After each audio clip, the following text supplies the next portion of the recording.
for unrelated reason. Cool. Right. Parkour. Wisdom pursued through movement. Go down. I should probably full screen this. Yeah, it is. Cool. Right. Little disclaimer. Parkour is much more than people jumping off buildings in the same sense that karate is much more than people hitting each other for the helmet, and wushu is much more than a bunch of stylized barrel rolls. So, a little history. Georges Robert, Frenchman who lived in the late 1800s, kind of wealthy guy. One day, I guess he got bored and he took a trip to Africa. While he was in Africa, he observed the lifestyles and physical conditions of the natives there, and he was extremely impressed. Well, quote, bodies were splendid, flexible, nimble, skillful, enduring, adjectives, and resistant, but yet they had no other tutor in gymnastics but their lives in nature. This led him to believe that humanity, when left in a natural environment, will naturally adapt to that and become ninjas, basically. Volcanic eruption of Mount Pelée, he assisted in the evacuation, and while evacuating, he realized that people really need to be physical if they want to escape things like an erupting volcano. This led him to develop the méthode naturelle, which is French for natural method, and also led to the establishment of obstacle courses in military training. A guy named Raymond Bell picked this up. He was born in Vietnam in 1939. Later on, he moved to France, and he had a son named David Bell in France. David Bell left school at 17 because he didn't think it was really teaching him anything. He left to pursue a life of adventure and to pursue the concept of efficiency, make himself a good person. After jumping around, he decided that animals are a lot better at moving than people, and he wanted to emulate that. So he established the art of parkour with some friends in the town of Nice, France. Parkour itself is the pursuit of wisdom through movement. Parkour emphasizes freedom, individual empowerment, projecting what is accepted in favor of what is possible.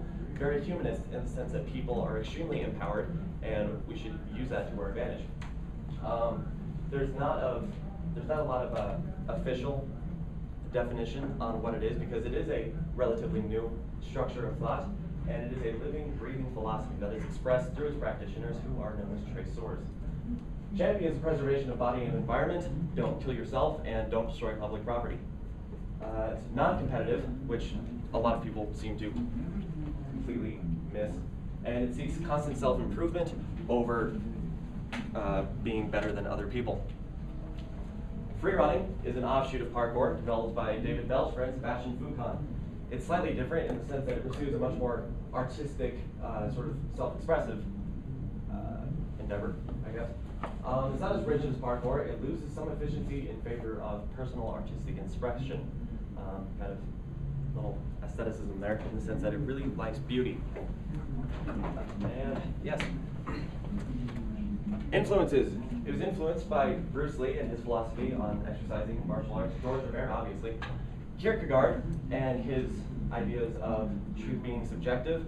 Parkour is basically, you look at something and you can say, well, this is a wall, or you can look at it and say, that's something I can climb up.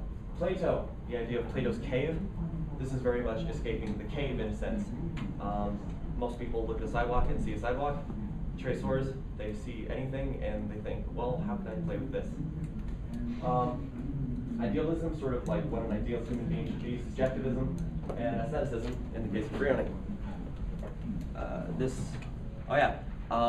So my English essay somehow got in there, so ignore this slide. Its influence on the world. Parkour showed up in a lot of pop culture, including movies and video games. It has introduced an emphasis on sort of athleticism and challenging, bettering oneself, and a lot of problem solving. Quick little thing, a few years ago, a television program called the Ultimate Parkour Championship aired on MTV. This is one of the worst things that has ever happened to parkour, because number one, it wasn't really parkour. Number two, they tried to inject competitiveness into a discipline which is by nature non-competitive. Traceurs firmly believe that competition sort of gets in the way of camaraderie and brotherhood, which is awesome. They believe competition is just kind of brutal and a little egotistical. Yeah, I'm done.